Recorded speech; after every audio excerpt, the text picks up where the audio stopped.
Netcasts you love. From people you trust.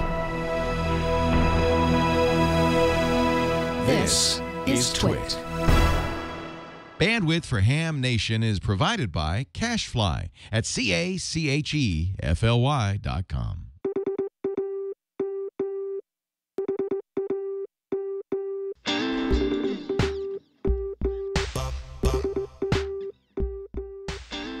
This is Ham Nation, episode number 54, June 26th, 2012. It's Field Day coverage.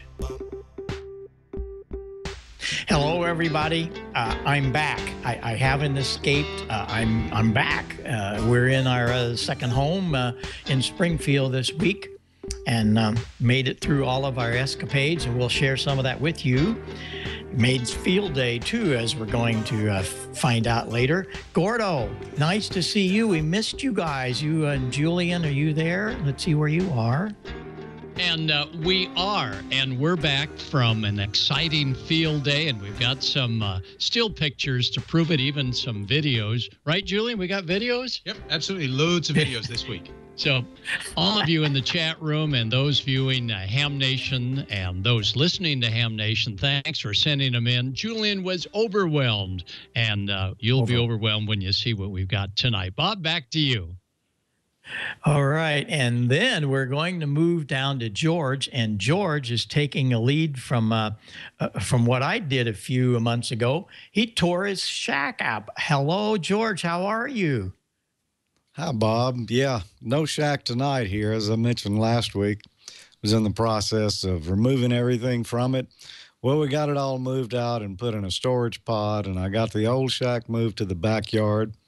Got the new one moved in on Friday, and we're in the process now of finishing it out. I've got the wiring done, the insulation, and basically we're doing the walls now and the ceiling, so it's been a tough week.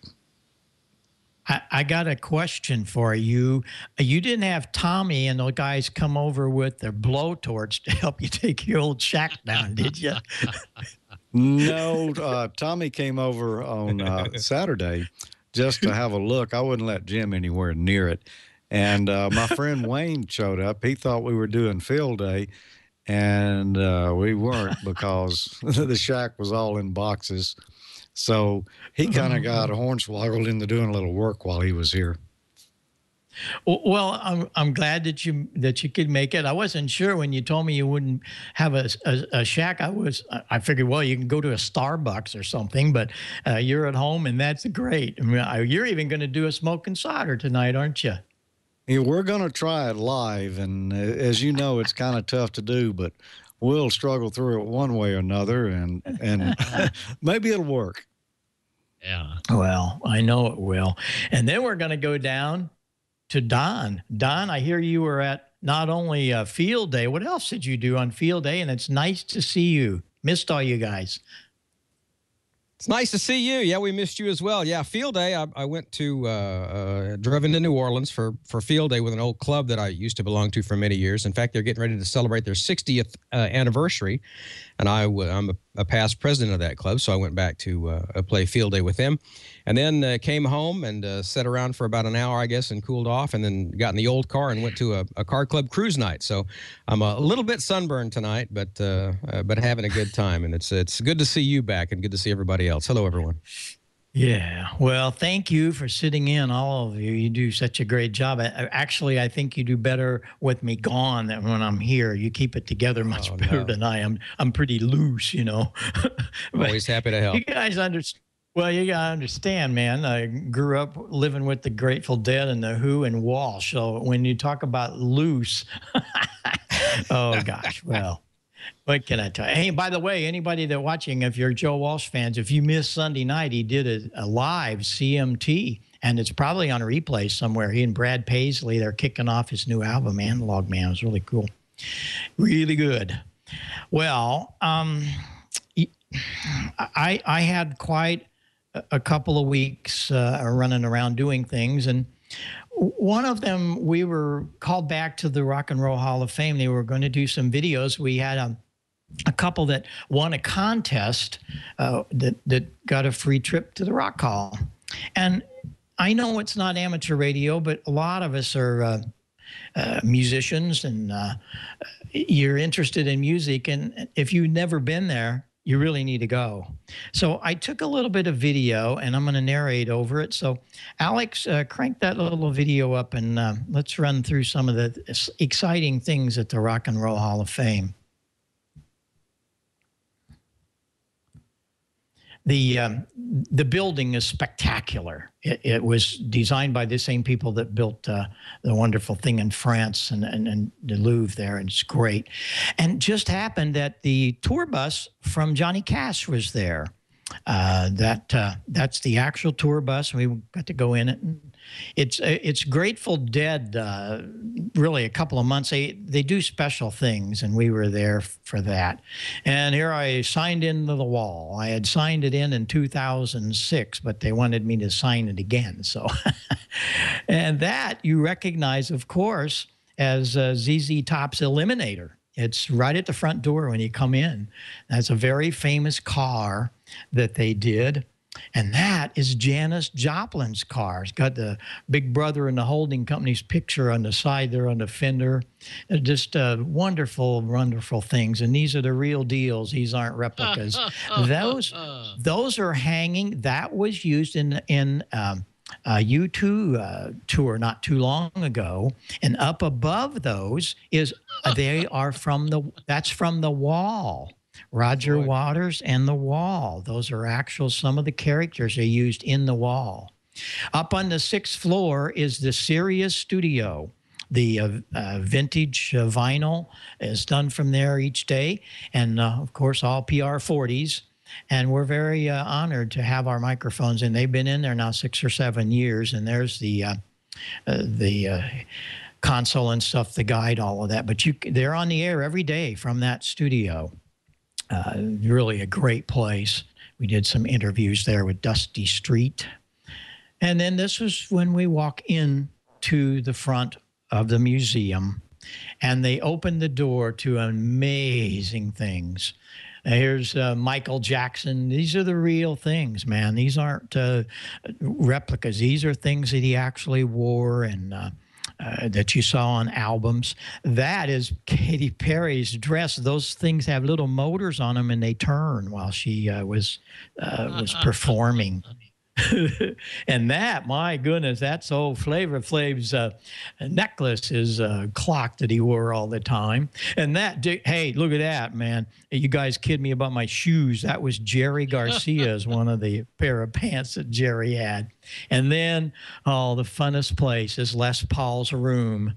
And it's all about things he did. There, when he was a kid, he took his mom's telephone and put it on a broomstick and tied it onto a concrete block. That was his first microphone. He should have been a ham. He did all these ingenious things. And everybody said, well, you got to have a body. He said, no, you don't. You just need a pickup, the little red wire there, and you need a string. And that's what he did. And he put it on a railroad tie to prove to everybody you don't need the body. So then he built this guitar, and the body of it's nothing. And he's got that solid 4x4 trunk in it. And that was his first solid body electric guitar. And of course, then it evolved to the famous Les Paul. The guitar you're looking at belongs to me, really. Pete Townsend, I built that for him. I always had 24 guitars that he'd usually end up smashing. That one he didn't. And after one of the shows that we did back in 1972, he gave that guitar to me, and I've had it all this time. And he's a gracious guy, and I loaned it to the Rock Hall so you can see one of Pete's guitars. There's some more of the Who display. That's a smoking jacket that Roger always wore running around the dressing rooms. And of course, the display. That's the mixer that IES and I built in London for Quadrophenia. That's one of the actual rear channel speakers. And there's a little mixer on top of it. That's one of the first mini mixers back in 1973 that I built. And that's the Echoplex over on the right. It's actually the German vintage of that. And there's some ZZ Top stuff. That Sun Mixer was what we did Who's Next with. And there up in the top is the first talk box that Joe and I built, and I gave one of those to Frampton.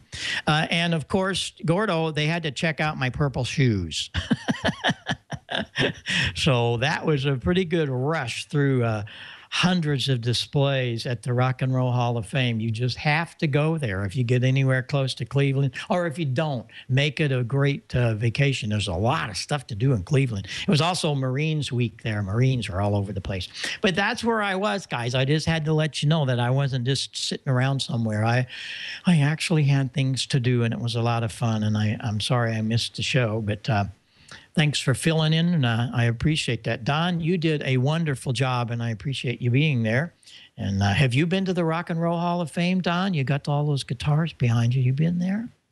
I have not. I listen to Dusty Street on classic vinyl almost every day, but have not been there. I've been to the Stax Recording Studio Museum in Memphis, and I've been to the Rock and Soul Museum in Memphis. I've been to the Gibson Guitar Factory in Memphis, and of course Graceland, but I've never been up to Cleveland yet. I've got to go up there one of these times.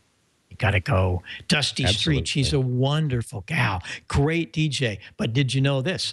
That is her real name on her driver's license, Dusty Street.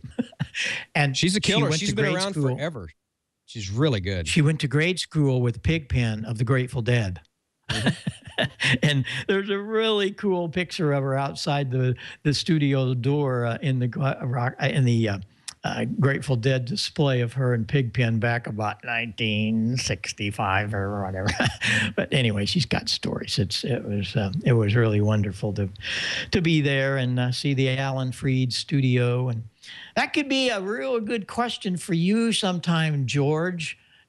I wonder how many people know why the Rock and Roll Hall of Fame ended up to be built in Cleveland. Everyone knows that because Cleveland rocks. Yes. Just ask Joe. Yeah, no, we know the answer. We're not going to tell, though, just in case. Okay, I just wonder how many people know why it was chosen. And it wasn't money. Of course, that they had to raise that, but why was it chosen? There were 4 cities, and that one won, but there's a reason for it. Has to do with radio. But anyway, we had a lot of fun, and we're glad to be back. So I guess what we should do is start getting to real business here. Gordo, you guys went to Field Day, and you did probably all kinds of fun things out there. Did you dust off your radios okay? Everything back working okay and no parts missing? Everything is back working again. And, you know, at Field Day, I was a 6-meter guy, and I had the opportunity to check out a brand new antenna from Europe, the Innov antenna. We were going to mount it on the van, and, well, we did. But a 30-foot boom, 7 elements. It was a monster. So, Alex, if you could roll the 6-meter attempt, and then we'll tell you what did not work on 6 meters due to no fault of the antenna. Yep, we could take it apart, and we got it stuck in the dune buggy, drove it on over there. That's my 10 gigahertz dish as well. And then after the dune buggy, we then got it all set up there on the ground, only lost a few screws, nuts, and bolts. Everything was metric on this European antenna. We then worked with the feed point, and the feed point is the key for this great antenna. And the feed point comes back on itself, looks like a perfect 50 ohm match, and we got the feed point adjusted. Then it was mounting the antenna to the flagpole mast. Yep, you can actually get an antenna up in the air on some of these RV flagpoles. This one is metal, not aluminum. And there it is as we swing it up in place. The 30-foot boom on a van that's smaller than that was up and playing on the 6-meter band, big time. And it was, of course, an Armstrong rotator to get the antenna to turn. The match was perfect. Background noise was great.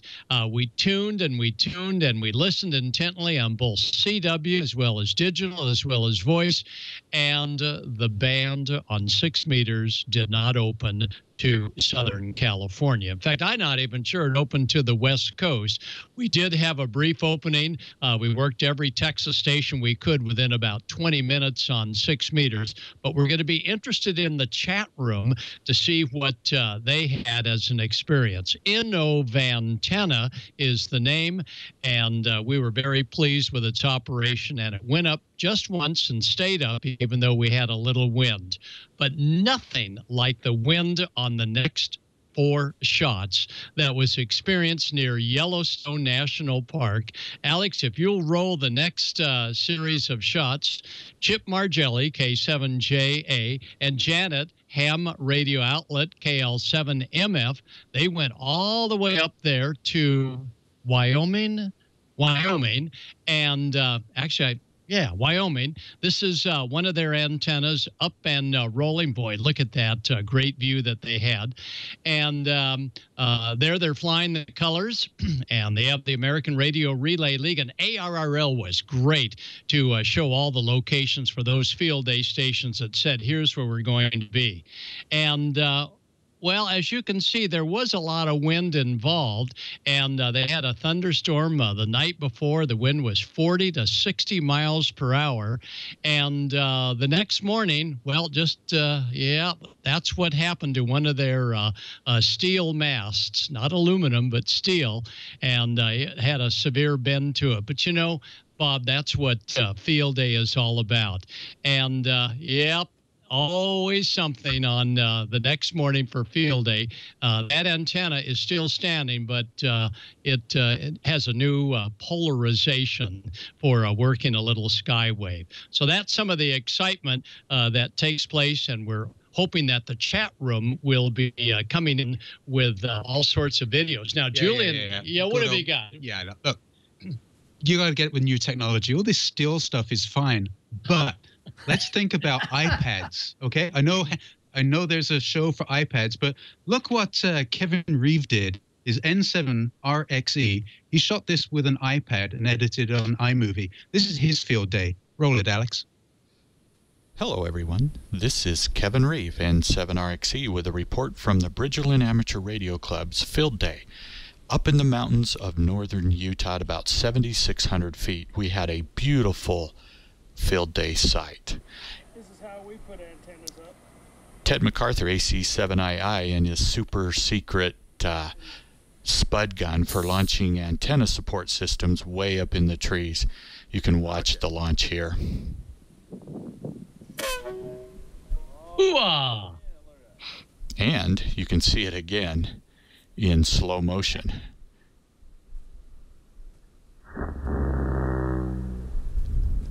Pretty darn impressive. Yeah, I would say so. This is the radio waves folded dipole. It's the first time we've used one of these at field day, and we had about 7 antennas in the air this year. We ran a 5 alpha field day site, but we wanted to test various antennas, so this was a new test of a folded dipole. We're very fortunate to have a great relationship with the Cache County Sheriff's Office, so they allow us to use the mobile command post for our field day site, and it works really, really good. Has air conditioning and a heater in it. Kind of makes operating in the hot summer sun really nice. This is the MFJ 43-foot vertical antenna that Theo, K7TWT, brought. Something brand new for him. He wanted to give it a try. Our ladies group is really, really active. These are licensed amateur radio operators building parts for their grab-and-go kit. Here they were working with 12-volt adapters and Anderson power poles and alligator clips to make sure they had all the right connections for their grab-and-go kits. We had about a dozen ladies participate this year with this activity. It isn't field day without a fun bunny hunt, and we had 2 hidden transmitters thanks to Gary Roberts' AG1T, and there were many folks who went out looking for those bunnies. And at night, it's the 6 o'clock potluck dinner. This year we had barbecue beef and chicken and all the trimmings, and as you can see, what took precedence during dinner time, it was food, not radios. 6 meters open during that lunchtime. Well, our field day was a great success. We had about 60 to 70 people who participated over the course of a few days. Some went up early and started camping Wednesday and Thursday, others even earlier, as they reserved the site for us to make sure we had pristine location. Anyway, that's an overview of the Bridgerland Amateur Radio Club 2012 Field Day. This is N7RXE, Kevin Reeve, 73. All right. So as you can see, Kevin and his group had a really good time, and that's the kind of video that we're looking for. It was shot on an iPad 3, so not very difficult to do. iMovie. Then all he did is he posted it to YouTube, sent me the link, and everything's good to go. And Alex, I think you've got a little message there for describing where people can go for the video guidelines, which we've set up for Ham Nation. So go to www.frozen-in-time.com/guide. So frozen-in-time.com/guide, and you'll get to see the video guides, and it'll tell you how to get videos up to us and how we get them back up to the TWiT studio. So do that, and we look forward to seeing more of your videos. Back over to you, Bob. Julian, that is really wonderful what you did. Everybody should go look at that. It tells you how to do good videos. You don't want to do them like Gordo and I do. But the really good ideas and the suggestions of what to do. And here's how you do a decent video. And, of course, George does excellent videos. You don't have to read that, George, so you forget it. You guys are there. And I have to say one thing. Maybe Kevin can come and help Gordo and I learn how to do that. That's probably what we should do, is have him on here some night. We'll tell him, what do you think, Gordo? I mean, we need help, don't you know? We do need help, and I'm sure the chat room and those watching will set the pace, and Julian will ultimately let us get a real video on Ham Nation. Back to you, Bob. I got an iPad in there, but I don't know what to do with it. Oh, well. Anyway, fun stuff, and what a gorgeous thing. Kevin, that was great. And the club was great. What a great idea with the ladies. That was super, super duper. Everything was good. And I like I said, while you guys went out to eat, 6 meters opened. You probably didn't know that, but that's what happens. It was wide open for about, almost an hour. Yeah, during the show. Yeah, that's right. Don, you had some rightly things going on down there in Cajun country too. What happened for you guys on field day? Sure did. I went down to the Westside Amateur Radio Club's field day effort in Harvey, Louisiana, and shot some still pictures. And this is all done on an iPhone, including the voiceover using iMovie. And the video that I shot and showed last week was all done on the iPad. So it's very easy to do. And so let's go ahead and roll my slides about Field Day 2012. Go ahead, Alex. Welcome to W5ABD Field Day 2012. Always nice to have a place to get out of the heat, get the AC kicking, and this little camper trailer was absolutely perfect. So always nice to have that. Now, we were set up at a church, and we had access to the inside, but still, you don't want to wear out your welcome. You want to be a good neighbor. You want to track stuff in and out. So it was nice to have the trailer. When we needed the inside, we had it, but still. Now, these little easy up tents are absolutely the best. Don't forget to bring your tables and chairs either. You got to have a nice, comfortable, shady place to operate, especially in the South. And you can't have too many hands on deck when it comes to antenna erection. These military surplus masts work very well for hanging wire antennas. Wire antennas are easy to erect. They are excellent performers. And remember, this is an emergency drill. So you want to get stuff up and on the air just as fast as you can, and nothing beats wires. Speaking of wires, overhead power wires. Always be aware of your overhead hazards. Stay clear, stay away. You don't want to have to call 911. Now, luckily, the church had a nice open area, and we were able to stick those wire antennas up in the sky without any issues from overhead hazards. There's one of the wires. Here's the other one with the SGC tuner on top. It worked great, made some nice contacts, even though band conditions weren't absolutely the best. Now, Mike, KB5OZE, loves to camp. He brought out his 2 camping stations. This is a Yaesu FT857, packet TNC, power supply, everything needed to get on the air. And this one was our main operating position. This is a Kenwood TS2000. Got a Heil microphone, some nice headphones, power supply, wires, everything you need to get on the air. And here we see Mike, KB5OZE, setting up the Kenwood our main operating station. This made for a very nice and very comfortable place to operate. The audio, of course, was excellent with that Heil microphone. He had a nice hand switch. It made for a great operating position. Now, the W5ABD station was 2 alpha, and here you can see the 2 stations. We were separated a little bit, so we weren't stepping on each other's toes, but still close enough to remain nice and cozy. Computers make great loggers.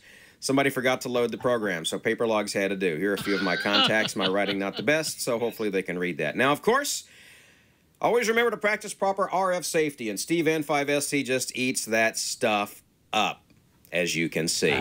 We had a lot of fun. Thanks for watching. Hope you made a lot of great field day contacts. 73 from South Louisiana. And that's the West Side Amateur Radio Club on the west bank of the Mississippi River across from New Orleans. They're going to have a special event station coming up fairly soon for their 60th anniversary. And I was fortunate enough to be president of that club a couple of separate times. So I'll get you information on the special event station, and I'm sure they'll have a nice 60th anniversary certificate. I designed the 50th anniversary certificate for them and still have one around here somewhere. And I'm going to hopefully try to operate some of that special event station, if not make some contacts myself. So there you go, a little something from South Louisiana. Bob, back to you. That was great. That was good. And did you do that on your iPhone, did you say, or was that on your iPad? That was completely done on the iPhone, including the pictures, all done with iMovie, and the voiceover, just holding the iPhone up in front of me and narrating it as the picture scrolled by. All done on the iPhone. It's very easy to shoot video these days. There's no excuse not to be able to shoot video now. That's great. Well, it looked great, and you looked like you guys had a really good time. And then, you know, part of Field Day is making the public aware. So those shirts you had that said emergency communications, that draws people in, and you want to get the TV stations in, and that's what it's all about. It's awareness of what amateur radio does in emergencies. And we're going to talk more about that when we get into the Joplin thing here in a little bit. Gordo, you have some things too you need to bring about over the past week or two. You've gotten some nice emails, and let's get into that and see what you got going there.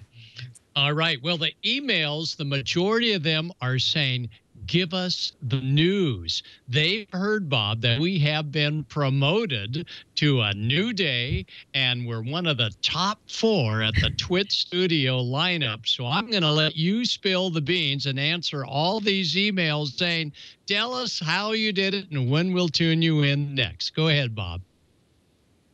Well, we're all very blessed to have this network time. Leo Laporte does so much for amateur radio just by giving us this time. It's expensive.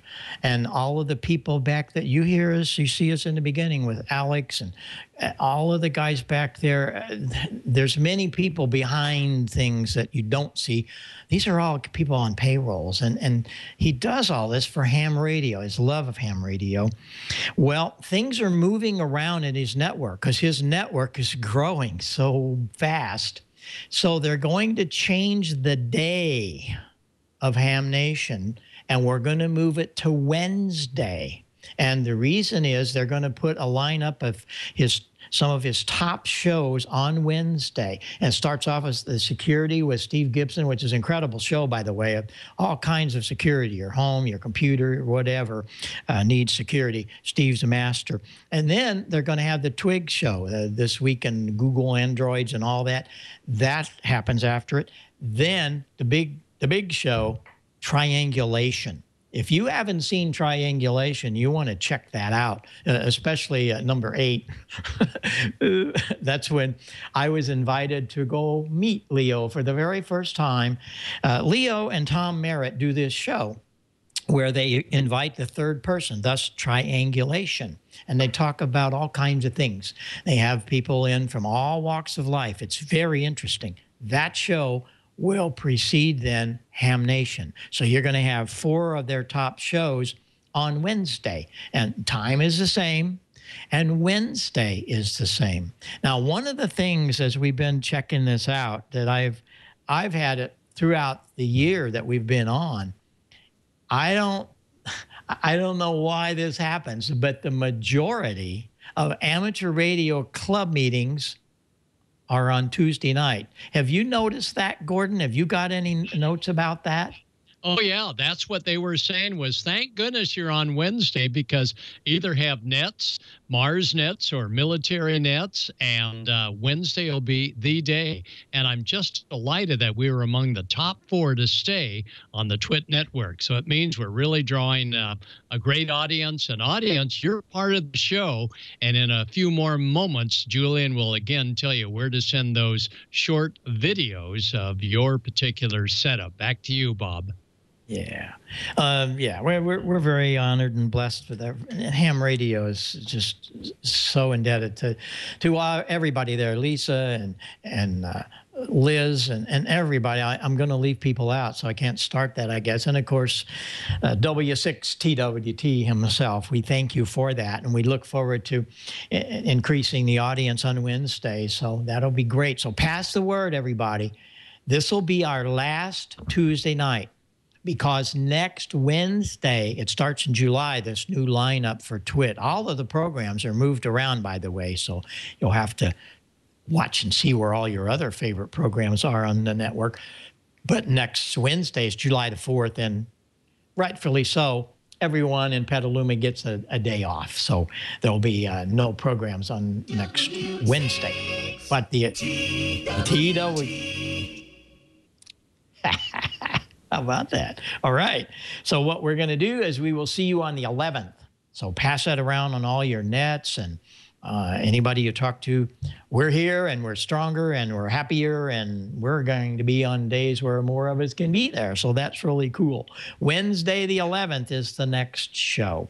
So we appreciate that. And I look forward to seeing many things going to happen. And one other little thing, maybe shouldn't let this out of the box. I'll drive Lisa nuts, but they're getting ready to do Ham Nation baseball caps, T-shirts, and stickers. Now, don't go swarming Petaluma with emails, win. They're working on it. It's going to happen, and we will let you know here. So just stand by. We're going to have a whole bunch of things, bumper stickers, and especially baseball caps and shirts. They're going to be real high quality things, so as all of the items in Leo's store is. If you haven't seen the TWiT store, you might want to go watch and see what's going on there. So we're going to move down and see what's happening on Newsline, because there's a lot of other news around amateur radio, not just the fact that Ham Nation's going to be on Wednesday. Don, let's see what's going on the outside world. So I'm going to actually have a Ham Nation hat to go along with my Heil sound hat and my ICOM hats and everything else. That's going to be great. Yep. I can hardly wait. Yep. Oh, that's excellent. Wow, you made my night. Very good. Yep. Well, let's get into the news. From Amateur Radio Newsline Report number 1819, here are your Ham Nation headlines for Tuesday, June 26, 2012. Space Weather reports that a geomagnetic storm occurred in the wake of the sun's double coronal mass ejection, or CME, impact that happened June 16th.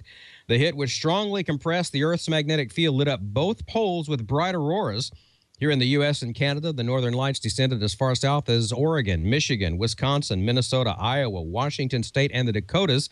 And as we in Ham Radio know, this CME also made for some rather interesting conditions on the air, particularly on 50 megahertz and above. The National Institute of Standards and Technology is currently testing phase modulation in addition to the existing amplitude modulation on time standard station WWVB. The AM signal continues while the phase modulation is being tested, so there shouldn't be any interruption in service to existing AM devices. But the NIST warns that phase lock loop AM devices might lose signal lock at times during the tests. But have no fear, the experiment will end prior to the all-important June 30th leap second correction. You don't want to miss that. Super Antenna Corporation, maker of the legendary MP1 portable vertical and YP3 portable Yagi, is back in business. Super Antenna was began in 2000 by Vern Wright, W6MMA, and as some of you may know, the company ceased operations a few years ago to sort out what it termed as legal issues. Well, June 18th, my wife's birthday, Super Antenna issued a press release stating that the new company has already began shipping the MP1 portable vertical and the YP3 portable Yagi. Both, it claims, have been re-engineered to a higher standard of performance. Super Antenna also has announced a new website where ham radio operators can get information on Super Antenna products. You'll find that at newsuperantenna.com. And just for the record, that is the antenna that I showed on my little video last week, the Super Antenna MP1. Mine's the old version. Hams in Broadcasting is a new online VoIP group that connects those in the broadcasting industry with one another worldwide. The system interconnects IRLP Conference Bridge 9615, Echolink Conference 96150, and All-Star Node 27405 for 24-hour-a-day communication and chatting between hams in the broadcast field. There are a couple of nets that meet on the bridge every Sunday night at 8 p.m. Eastern, the general Hams in Broadcast net. It's normally hosted by Bruce Schiller, WA2ZST. He works for the CBS network in New York City. Also, there's a twice-a-month SBE Hams on the Air, and SBE stands for Society of Broadcast Engineers. You can find out more at the websites listed in the print edition of this week's Amateur Radio Newsline Report. Some names in the news. Chris Dahlkamp, W0ADZ, has been appointed as ARRL South Dakota Section Manager effective June 15. ARRL Membership and Volunteer Programs Manager Dave Patton, NN1N, made the appointment in consultation with Dakota Division Director Greg Wyden, K0GW, and with the recommendation of outgoing South Dakota Section Manager Scott Roush, WA0VKC. Roush had served as South Dakota Section Manager since April 2009. He decided not to run for another term of office that was scheduled to begin on April 1st. After a resolicitation for nominations this spring resulted in no potential candidates, Dahlkamp was appointed to take the section manager reins from Roush. Dahlkamp's appointment extends until March 31st, 2014. And congratulations to Paul Giffen, VA7 MPG, who was recently elected section manager for Radio Amateurs of Canada's British Columbia and Yukon section. This for the balance of his appointed term that ends October 30th, 2013. VA7 MPG ran unopposed, eliminating the need for a balloted election. And that'll do it from Amateur Radio Newsline, your independent source for amateur radio news, brought to you each and every week for nearly 35 years at www.arnewsline.org. I'm Don Wilbanks, AE5DW, heavily caffeined. And we'll see you next time here on Ham Nation. Wow, that was a lot of news. And hey, guess who just walked into the shack? Who said, "I know all about the wind up in Wyoming." Chip K7JA, come on over here. And how windy was it at your and Janet's operating location? Well, Gordo, it was extremely windy. I don't know, where am I going here? I just got off the airplane, and hi. And yes, it was extremely windy. We had a beautiful sunset Friday night after we had everything set up, this massive array of antennas. And then the beautiful sunset turned ugly, and we got some furious winds, massive lightning overhead. I was trying to hold up one mast, and it started to sizzle. And so I backed away from that guy. And then we bailed off the hill because it was so dangerous. And we came back up the next morning, and all but one of antennas had either bent over, as you saw earlier, or blown down. And so we had to set up field day twice, which was a lot of fun. But we survived it. That's what field day is all about, learning to make it survive. And it was a great effort. All right. Well, welcome back among the living. Thanks, all the Gordo. way from Wyoming. Okay, Bob, back to you. And you never know who's going to drop into our shack. Go ahead, Bob. You got it. Hey, while we're at it on the news, we need to talk about the fires going on in Colorado. Amanda and Jeff aren't with us tonight because they were called out yesterday, or maybe the day before, by the ARES crew, and they're out fighting fires, well, of course, with their radios.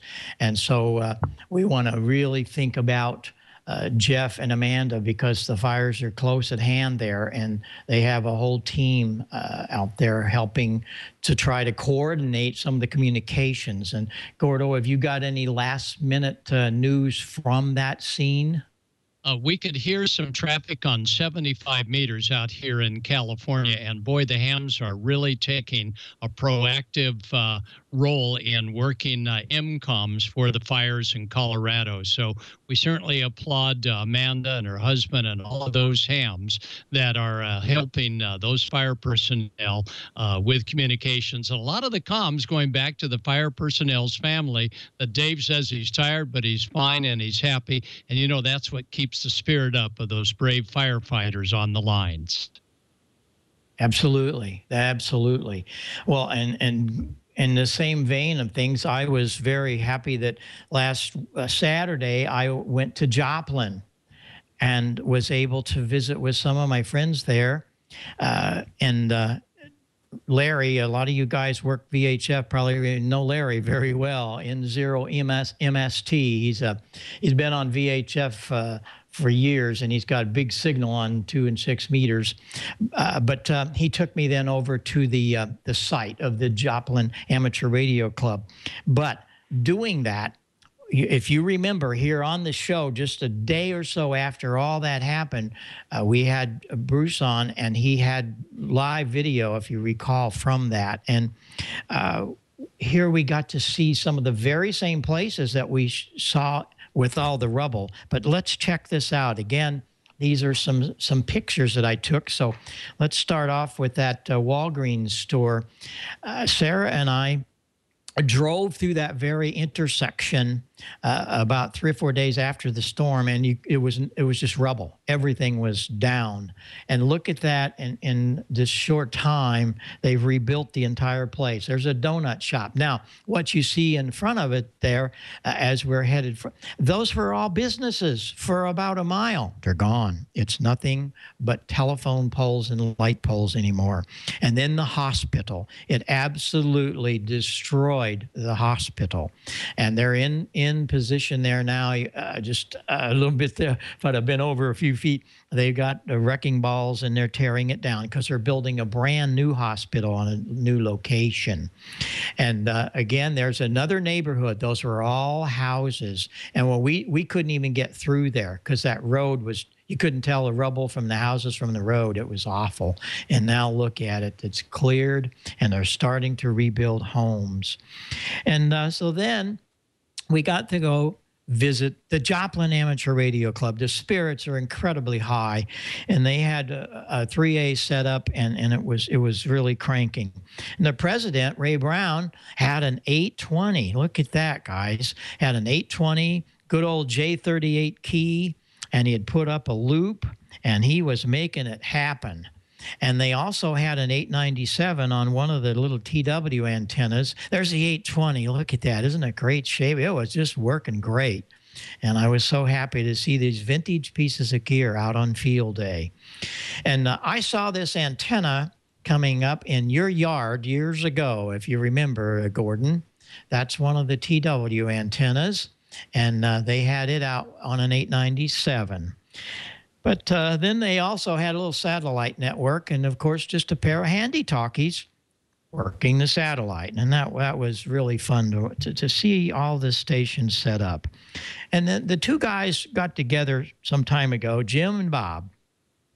Jim, well, actually it was Bob, came up with this idea of this launcher. You saw one earlier in the video. Well, the Joplin Club came up with a kit, and it was covered in CQ magazine, this last edition, and you can order it. There it is. All you do is take your bicycle pump and pump up a few pounds. You don't, just 3 or 4 pumps, and you saw what happened. Boy, you can put it over a tree. And there was the article in this month's CQ. You can go order that from the Joplin Radio Club. I think it's like $35 or $40. What a great thing, because we can help the club, and you now can get your antenna launcher to really work. Some of the slingshots aren't too hot, but this thing really plays. And I thought it was just really cool.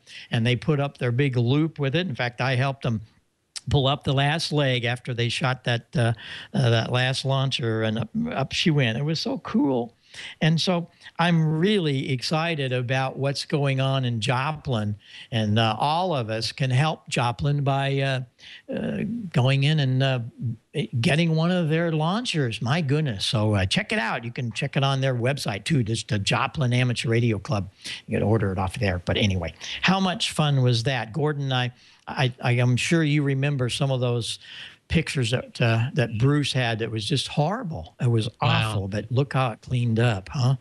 Pretty neat. That's so great, and I sure hope everybody will grab that issue of CQ magazine and order that launcher and help support the Joplin Ham Radio Club. So congratulations. I know you made their day, Bob, by coming on scene, and they certainly made our day by showing how a ham radio can regroup, a ham radio club can regroup and really pull off a great field day. Back to you, Bob. Yeah, well, we're so happy that they're doing well, and I also visited the Springfield, one of the Springfield clubs here. I'll have some more of that next week.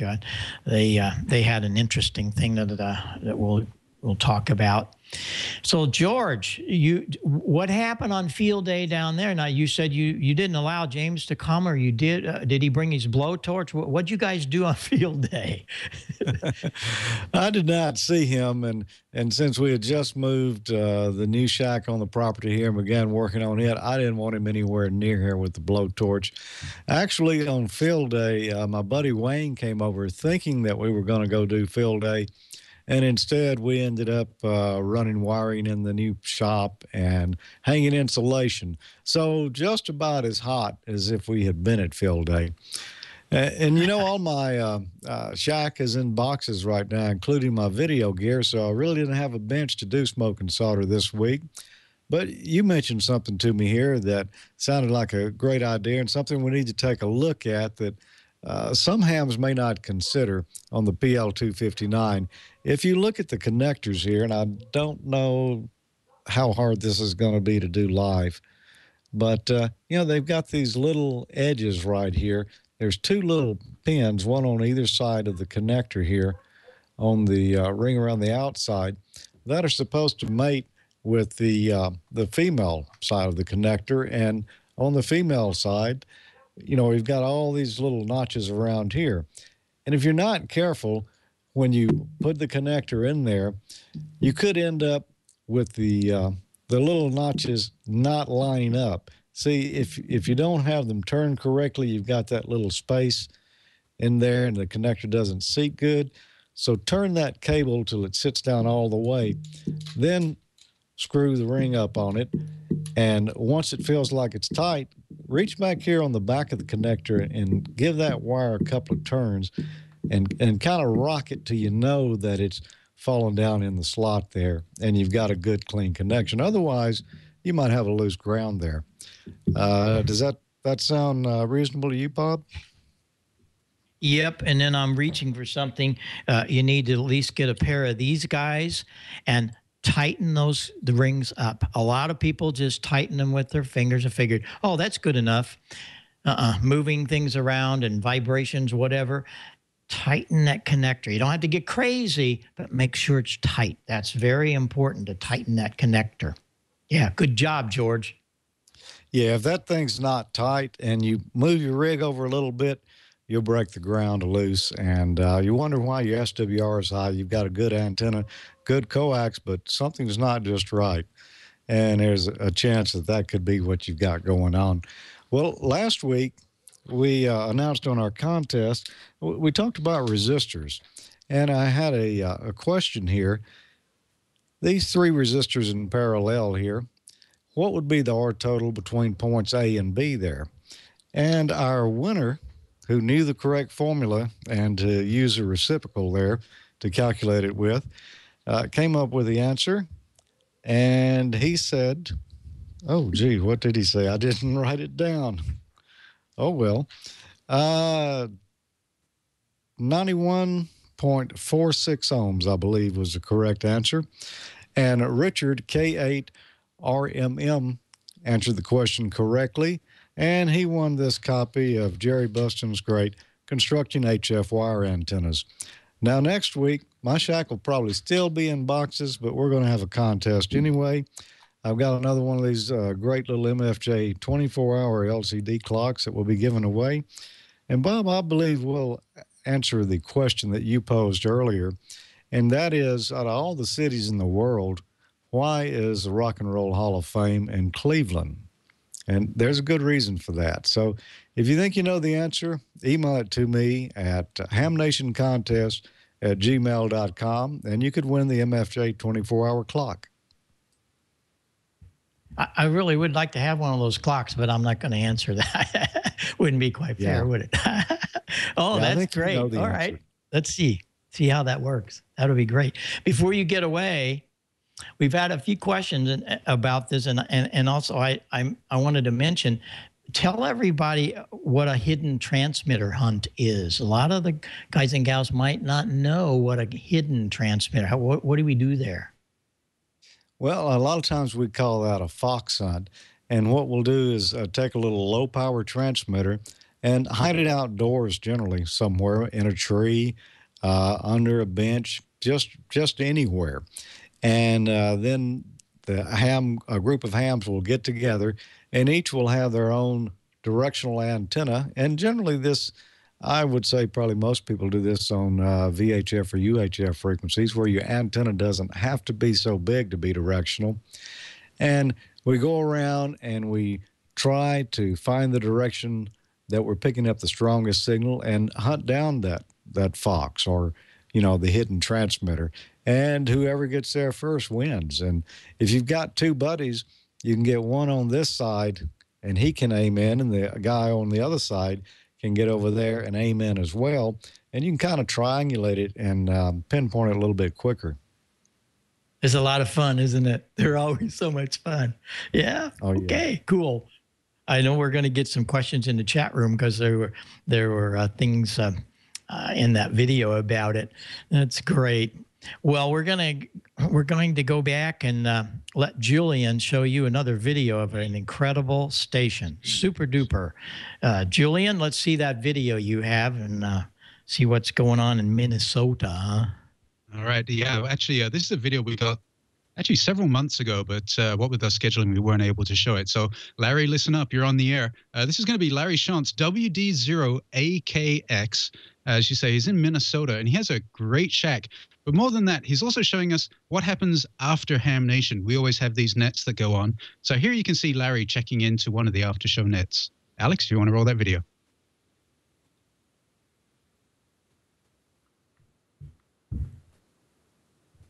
Going to try to check in to the Ham Nation post-show net on 7268 kilohertz on 40 meters tonight. And they always have a few nets going on after the show on TWiT TV.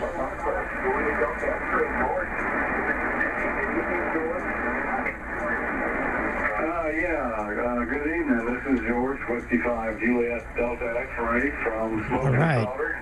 George from Smoking Solder. Great to hear everyone on the net tonight. We always have a good time on the show. Appreciate you running the net and everyone who watches. And we'll look to join you again next week when we've got another great one coming up. 7-3, W5 JDX. George. Stations you'd like to check in, call now. Whiskey Delta 0 Alpha Kilo X-Ray. Okay, this is K1LTJ.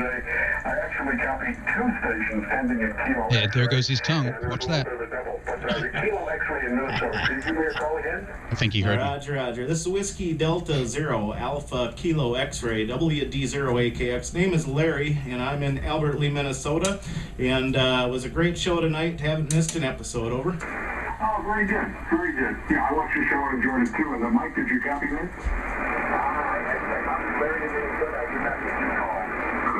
Larry, that's Whiskey Delta 0 Alpha Delta X-Ray. Is that correct? Alpha Kilo X-Ray.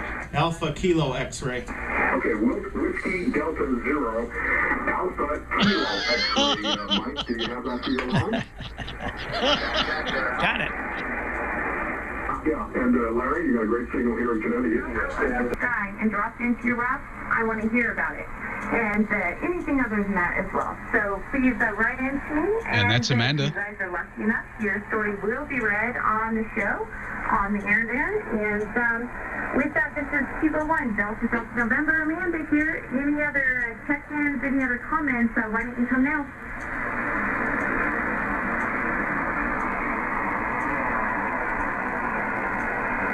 Well, Mikey, I think you're garlic capital of the world there.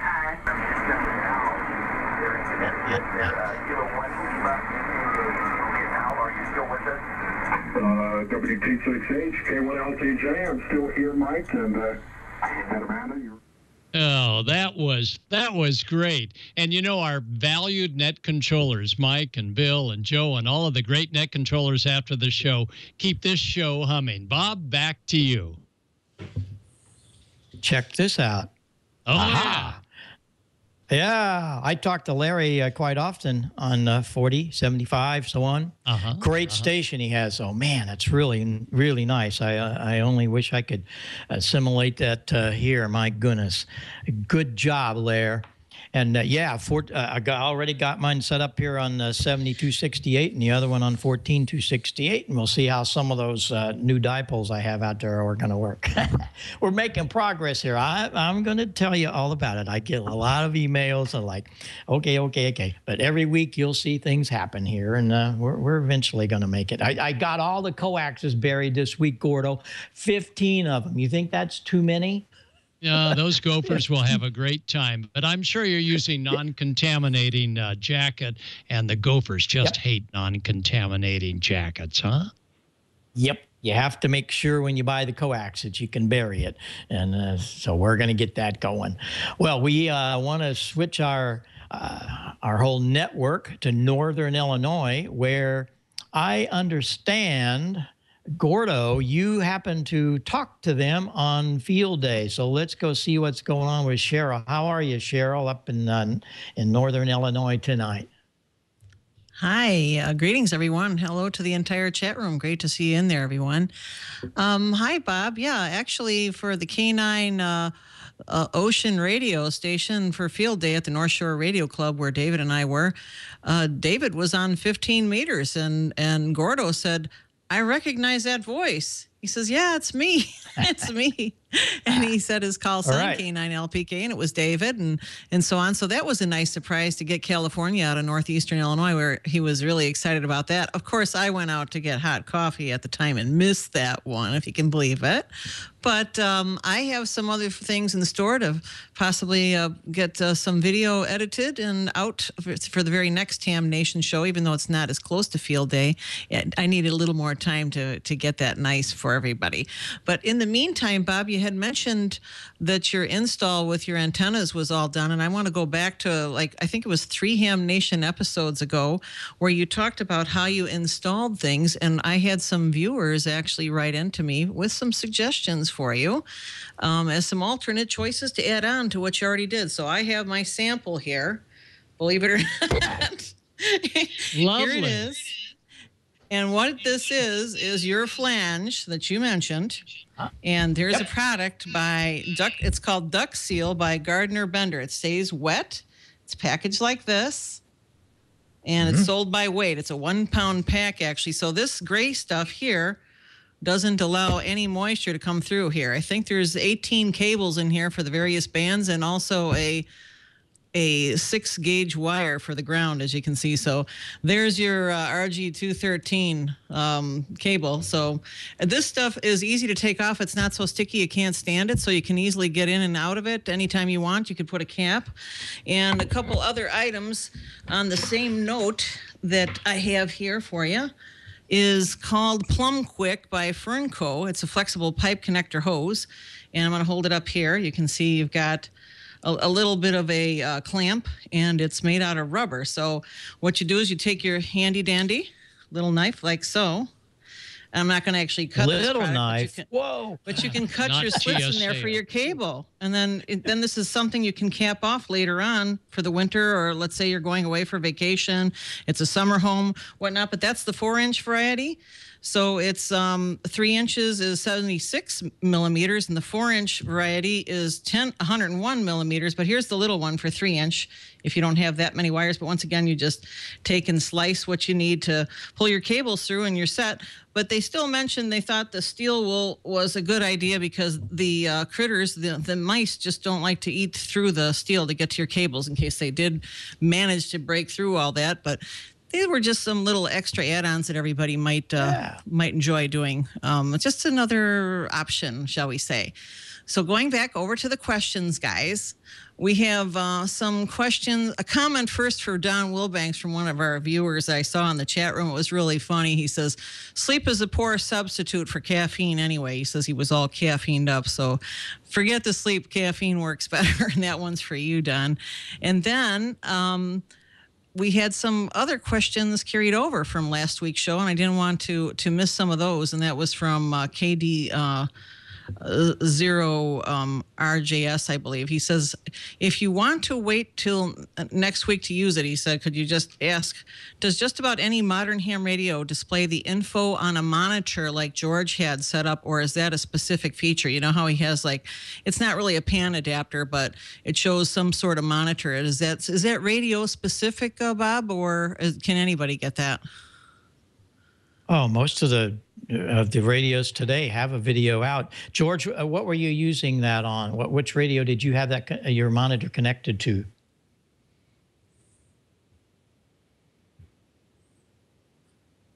And he's saying the ICOM 7000. Yeah, sorry, ICOM 7000. There's the audio. Yeah, well, almost all these radios today will do that, and it's a simple thing. Connectors in the back, plug it in, and there you are, Cheryl. Okay, great, and thank you for that answer. And we had a comment for Gordo. It looks like you're going to be down in Oceanside this Saturday night. Is that true, Gordo? That is true. We're at a Preppers for Emergency Preparation Fair in Oceanside Boulevard, north of the 5 freeway. And we look forward to seeing everybody this Saturday, where we're going to be showing off ham radio to the general public, because we need more hams, especially those that live so close to San Onofre nuclear reactor that is soon to come back up online. That's so true. And George, we had N3HQB. Bill asked, what kind of AM transmitter is that you've got there? I don't have an AM transmitter yet. I'm supposed to be picking one up this summer, and that's going to be a Collins 20V3.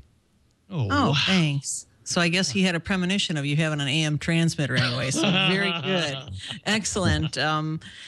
Someone mentioned KC7 SDA Art. He says, if you make it out of PVC, don't pump it over 80 PSI based on one of your, what you stated earlier. Is that true, George? I don't know anything about the PSI. I think Jim said don't put over 3 or 4 squirts of that final net in there. Yeah, I bet not. And one last thing. This is the final question that I've got from Randy, N4RMT. He asks, I thought the reason that they were triangular and that there were so many notches was that they could self-seat. It's some sort of nut or something. Does that ring a bell, George? I'm sorry, but no, I don't know the answer to that. No, right. I wouldn't think that's true at all. It's exactly what George showed you, that you can fit that down in there and make sure it makes a very good ground. If they were just 2 pieces together, they wouldn't make the good bite that the little tips would make into the groove. It's almost a male-female connector then. No.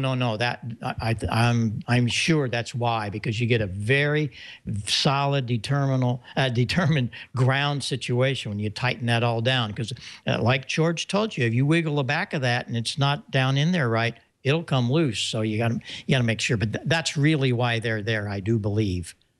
Yeah, well, if they weren't there and you turned your cable, you would actually unscrew the connector.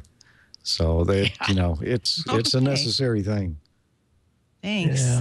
Yeah. I just wanted to make one more comment about grounding in general, especially field day or any other time, electrical or RF. You should have a single point of ground and not do daisy chaining off of that. It's just kind of a single point of ground, not multiple grounds, to prevent ground loops in general. And don't forget your duct seal. Here's the little device one more time. There you go. And all the other cables. And David tried to put that together for me, so it looked pretty easy for me to handle tonight. And I thank you for that. So have a great night, and come back and visit us at our new time slot. That's our day. It's Wednesday. It's still going to be the same actual time. So Wednesday, July the 11th, come back and watch Ham Nation. Thanks for coming on by. All right. Well, thanks very much, Cheryl, for watching that chat room tonight. And greetings to everybody in the chat room. I have to answer one question. Somebody asked me about, have I grown up yet? Nope. I haven't grown up yet because I don't know what I want to do when I get big, but I'm working on it.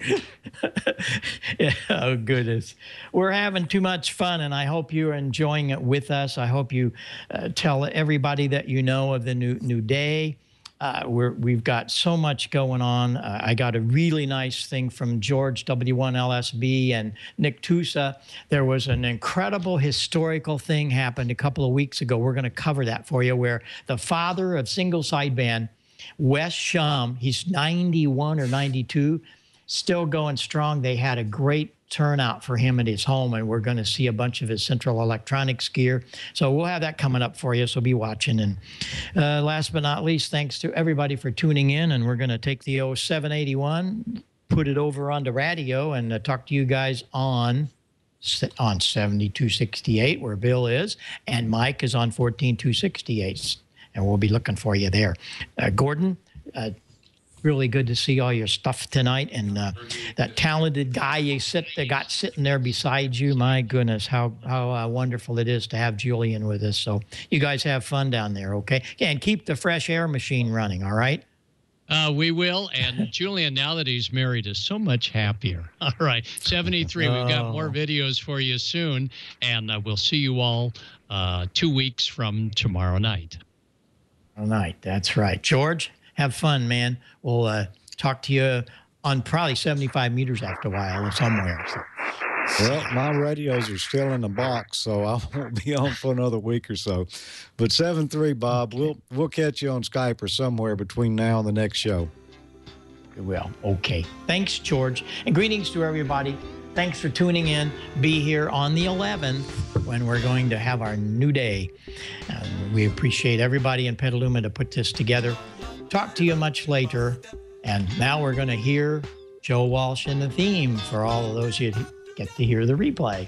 Bye-bye for now. 7-3 K9EID from our second home in Springfield, Missouri.